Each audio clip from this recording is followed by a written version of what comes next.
భద్రాద్రి కొత్తగూడెం జిల్లాలో సింగరేణి వారసుల ఆమరణ నిరాహార దీక్షకు రాజకీయ నేతలు సంఘీభావం తెలిపారు. పేరు మార్పులు, విజిలెన్స్ పెండింగ్ కేసుల సమస్యలను పరిష్కరించాలని డిమాండ్ చేస్తూ కొత్తగూడెంలోని సింగరేణి ప్రధాన కార్యాలయం ఎదుట ఏఐటీయూసీ ఆధ్వర్యంలో వారసులు దీక్షలు చేపట్టారు. దీక్షా శిబిరాన్ని సిపిఐ రాష్ట్ర కార్యదర్శి, కొత్తగూడెం ఎమ్మెల్యే కూనంనేని సాంబశివరావు, బీఆర్ఎస్ రాష్ట్ర కార్యదర్శి ఎమ్మెల్సీ తక్కిలపల్లి రవీందర్ సందర్శించారు. సమస్యల పరిష్కారానికి ముఖ్యమంత్రి, మంత్రులు స్పందించడం లేదని దీక్షకులు ఆవేదన వ్యక్తం చేశారు. దీనిపై రవీందర్ స్పందిస్తూ ప్రభుత్వంపై ఆధారపడకుండా కార్మిక సంఘం ఆధ్వర్యంలో పోరాటాలు చేయాలని సూచించారు. కార్మికుల సమస్యలపై నేతల మధ్య జరిగిన ఈ వ్యాఖ్యలు చర్చనీయాంశంగా మారాయి.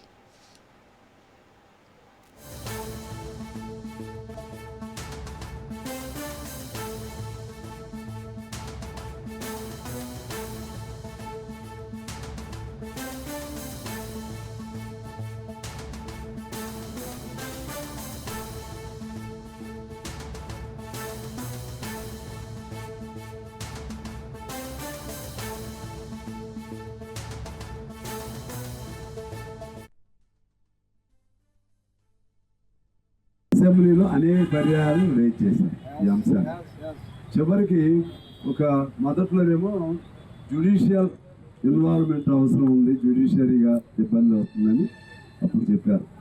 తర్వాత ఏంటంటే అయినా దాన్ని అధిగమించే ప్రయత్నం చేయొచ్చని కొన్ని సూచనలు మన వాళ్ళు చేశారు. సరే, ఆ విధంగా ఆలోచన చేస్తూ ఉన్నారు. ఆఖరిగా ఏమనుకున్నారంటే ఏం చేయాలి, ఎలా చేయాలి దానికోసం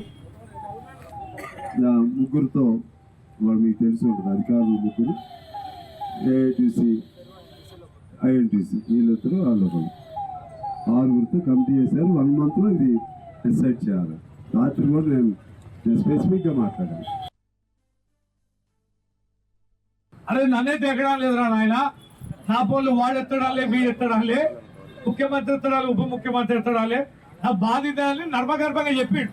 నీకు దండం పెట్టి నువ్వు నిలదీస్తా అంటే, కానీ ఫోన్లు ఎత్తుడు అనేది పోండి. మీరు 10 మంది నాయకులు పోయి కూర్చోండి ఏఐటీసీ వాళ్ళు ముఖ్యమంత్రి కార్యాలయం దగ్గర. ఇదివరకు కేసీఆర్ గారు అపాయింట్మెంట్ ఇవ్వలేదని ఈ గద్దర్ గారిని ఇంకే ఫోటోలు పెట్టి టీవీలలో తిప్పలేదా? మీరు ఆగం చేయలేదా? మీరు పోయి కూర్చోండి. అవమానకరమైంది, ప్రాణాలు పోతా అంటే